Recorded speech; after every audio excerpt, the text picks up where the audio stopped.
जय हिंद साथियों, अभी हम लोग उपस्थित हैं एग्जाम टूर चैनल पर और आपसे बता दें मैं कल भी इसको डाल सकता था, लेकिन ऐसा मैं नहीं करता हूं। आप सबके साथ कभी भी खिलवाड़ नहीं करता हूं कि तुरंत आया और कट ऑफ डाल दिया ताकि व्यूज आने लगे। मेरा पर्पस कभी भी व्यूज लेना नहीं रहता है, आप इस बात को जानते हैं।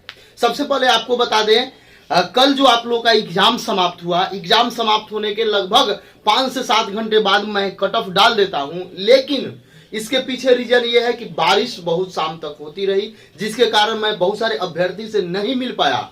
वैसे अभ्यर्थी जहां पे लगभग 200, 300, 150, 100 विद्यार्थी बैठ के एग्जाम देते हैं, जो सेल्फ स्टडी करते हैं, वो 100% सही अपना आकलन देते हैं। तो उनसे जब तक मैं नहीं मिल पाता हूं तब तक आप लोगों का कट ऑफ नहीं जारी करता हूं।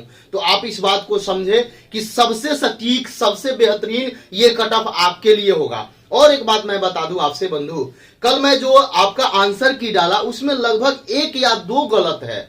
उसको लेकर आप लोग लगातार कमेंट कर रहे हैं। लगभग 25-50 विद्यार्थी होंगे कि सर ये गलत है, 98 नंबर मिस्टेक से हो गया। एक रीजनिंग सही है, वो आयोग देखिए क्या लेता है, उसको भी आप लोग कर रहे हैं। फिर भी मैं मान ले रहा हूं कि चलिए उसका आंसर डी में होगा। लेकिन आप जहां देखते हैं, जहां बड़े बड़े विद्वान लोग हैं, वहां 10-10, 20-20 गलत हो जाता है। लेकिन एक आपके भाई से केवल 2 प्रश्न गलती हुआ, वो भी मानवीय मिस्टेक से चलते हुए। तो आप लोग उसको समझे और उसको भी मैं पिन कर दिया हूं, तो आप वहां से अवश्य देखेंगे और उससे जरूर मिलाएंगे। अब यहां पे आते हैं, आपसे बता दें, बहुत सारे लोग कट ऑफ जारी किए हैं, अच्छी बात है, जारी करना चाहिए, लेकिन आकलन सही होना चाहिए, सही विद्यार्थी से मिलना चाहिए। आपसे बता दें, ये जो कट ऑफ होगा ऑनलाइन आप देखे होगा, मैं भी डाला था, टेलीग्राम पर भी डाला था, यूट्यूब पर भी डाला था, और जो साइट है उस पर मैं डाला था। बहुत सारे शिक्षक लोगों से संपर्क किया, बहुत सारे शिक्षक लोग भी डाले थे, उन लोगों से मैं बातचीत किया, उसके बाद ये कट ऑफ मैं बना रहा हूं। तीसरी बात आपसे बता दें, जो अभ्यर्थी बड़ा बड़ा पटना में लॉज है जहां पे 20-50 विद्यार्थी रहते हैं, जैसे पीयू ग्रुप हो गया, उन सारे लोगों से बातचीत किया। मोइनुल हक स्टेडियम में जो ग्रुप चलता है वहां बात किया, गोलंबर के पास जो ग्रुप चलता है वहां, फिर आप रानी घाट चले जाइए, वहां ग्रुप चलता है। यानी पूरे एक सिस्टम के करने के बाद, एक सिस्टमेटिक ढंग से, उसके बाद कई सारे लॉज में मैं जाकर मिला और उसके बाद ये आप लोगों का कट ऑफ बताया जा रहा है। थोड़ा सा ध्यानपूर्वक देखेंगे, समझेंगे, वीडियो को अंत तक जरूर देखेंगे। आप देखिए, आप जानते हैं मैथ्स और रीजनिंग का जो 25 क्वेश्चन था वो आसान था, अधिकतर विद्यार्थी किए हैं, उसमें किसी प्रकार का कोई दिक्कत नहीं है। इंग्लिश, चूंकि बिहार के अभ्यर्थी है तो थोड़ा सा डर जाते हैं और बिहार के अभ्यर्थी इंग्लिश सही नहीं कर पाते हैं। बहुत कम ऐसे विद्यार्थी होते हैं जो 15+ सही किए हैं, बहुत कम ऐसे विद्यार्थी हैं जो 20+ सही किए हैं, इस बात को आप जानेंगे।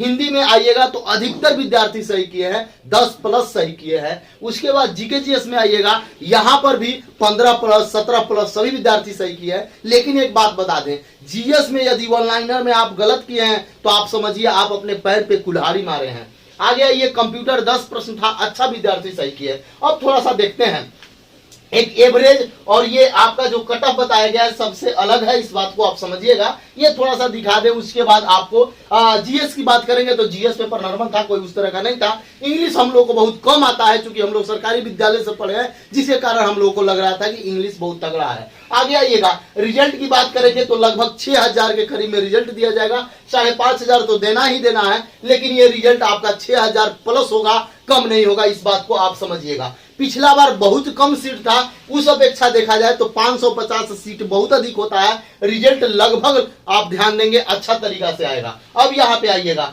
बहुत विद्यार्थी 25 में 20 से 24 तक किए हैं, बहुत सारे विद्यार्थी हैं 14 से 20 के करीब में किए हैं, 14 से भी नीचे किए हैं, ऐसा नहीं है। बहुत सारे हिंदी में 12 से 15 तक किए हैं, बहुत सारे ऐसे हैं जो 8 भी किए हैं, 7 भी किए हैं, 6 भी किए हैं। बहुत सारे ऐसे विद्यार्थी हैं जो 20 से 23 किए हैं। जीएस में बहुत सारे विद्यार्थी हैं जो 14 से 9 किए हैं। इस उम्मीद को लेंगे तो लोअर लिमिट आपका, अपर लिमिट 90+ आ रहा है, लोअर लिमिट आपका 74 आ रहा है, इस बात को समझेंगे। अब थोड़ा सा ध्यान दीजिएगा, एकदम लोअर से और एकदम अपर से रिजल्ट नहीं बनता है। रिजल्ट जो बनता है, जो अभ्यर्थी एक्यूरेसी लेकर चलते हैं, जो अभ्यर्थी 5 सब्जेक्ट यानी कि maths, reasoning, English, Hindi, GS और कंप्यूटर एवरेज किए होंगे। एवरेज कहने का अर्थ हुआ कि 50+। अब कोई बता दें कि 80+ जाएगा, अरे भाई 100 में 80+ नहीं जाएगा, कितना भी कम सीट रहेगा, इस बात को आप समझिए।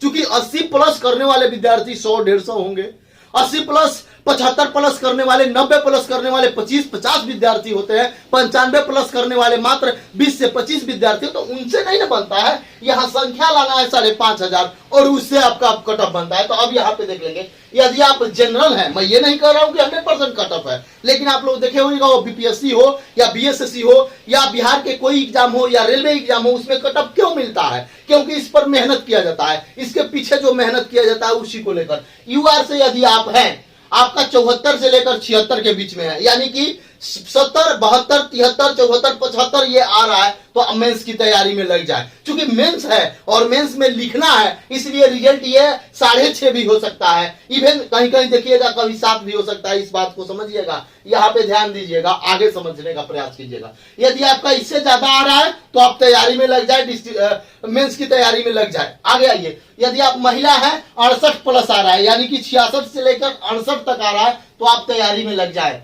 ईडब्ल्यूएस से आप आते हैं, क्योंकि पहले ईडब्ल्यूएस नहीं था, इसमें ईडब्ल्यूएस आएंगे। ईडब्ल्यूएस से यदि आप आते हैं तो 70 से प्लस आपका स्कोर है, तो आप तैयारी में लग जाए। पुरुष है, यदि आप महिला है 74 प्लस है, तो आप जरूर तैयारी में लगे। आगे आइए, BC1 यानी कि ईबीसी जिसको आप लोग बोलते हैं, ये आप आते हैं तो 68 से लेकर 70 के बीच में है, तो आपका रिजल्ट होगा। यदि आप महिला हैं तो 62 से 65 के बीच में है, तो आपका रिजल्ट होगा। यहां पे देखिएगा, BC2 की बात करेंगे तो 72 से लेकर 74, यानी कि इससे अधिक है, तो आप तैयारी में लगे। महिला की बात करेंगे तो 65 से लेकर 68 तक है, तो आप तैयारी में लगेंगे। SC की बात करेंगे तो 65 से 68 पुरुष और महिला 62 से 65 तैयारी शुरू कर दें। यदि ST की बात करेंगे तो 67 से 70 जो भी पुरुष हैं तैयारी करें। महिला की बात करेंगे तो 63 से 67। OH की बात करेंगे, OH में जितना भी कैटेगरी है उनको बात करेंगे, 70 प्लस है तो आप तैयारी शुरू कर दें। में यदि आप हैं किसी भी स्ट्रीम से तो आपको 70 प्लस आ रहा है, तो तैयारी शुरू कर देंगे। थोड़ा सा ध्यान देंगे, यहाँ पे उसी तरीके से लिखा गया था, इसके लिए मैं माफी चाहूंगा, आप थोड़ा सा ध्यान देंगे। जो भी अभ्यर्थी है वो जनरल में है, ओबीसी में है, यानी कि ईबीसी, BC2 इन सारे चीजों में है, या OH में है, या SC में है, या ST में है, किसी भी क्षेत्र में है, यदि आपका इससे ज्यादा आ रहा है तो 100% आपको तैयारी करना चाहिए। जो अभ्यर्थी यदि इतना भी ला रहे हैं वो भी तैयारी में लग जाएं, और ये आप यदि फुलफिल कर रहे हैं तो जरूर तैयारी में लगेंगे। ये लोअर लिमिट और अपर लिमिट से कुछ नहीं होता है, ये जो मिडिल का बनता है वही सही होता है। तो आपसे बता दें, यदि आप एग्जाम टूर से अपना आंसर की नहीं मिलाए हैं तो जरूर मिला लेंगे। बहुत जगह मिलाए होंगे, वही मिलाए हुए अगर आप कमेंट करते हैं आपका सही होता है और दूसरे का गलत होता है कि ये सर गलत है, नहीं, जो भी दिया जा रहा है आप आयोग का जो आंसर किया आएगा उससे मिलाने के बाद हमें कमेंट बॉक्स में जरूर कमेंट कीजिएगा। मेरे अनुसार 98 नंबर जो क्वेश्चन है वही गलत है, और एक मान के चलिए जो रीजनिंग है 3 से गुना कर रहे हैं तो 3 इंटू 3 9 हो जा रहा है, फिर 3 इंटू 2 कर रहे हैं तो ये इस टाइप से, तो वो डी हो सकता है या ए भी ले सकता है, वो आयोग के ऊपर है। बाद बाकी प्रश्न मेरे अनुसार सही है, उस पर बहुत मेहनत किया गया है, लगभग 25-30 अभ्यर्थी मिलकर वो तैयार किए हैं, तब जाके वो आंसर उतना सही आया है। यदि मान लेते हैं 2-3 प्रश्न और भी गलत होगा तो 5-4 से ज्यादा गलत नहीं हो सकता है। बाकी जगह आप मिलाएगा तो किसी में 10 गलत है, किसी में 20 गलत है, किसी में 15 तक का गलत है, तो उन सारी चीज को बचेंगे। यहाँ पे देखेंगे, ये एग्जाम टूर चैनल अभ्यर्थी का चैनल है, केवल विद्यार्थी का चैनल है, इस बात को जाने और लोगों में शेयर करें। जय हिंद, जय भारत, जय युवा।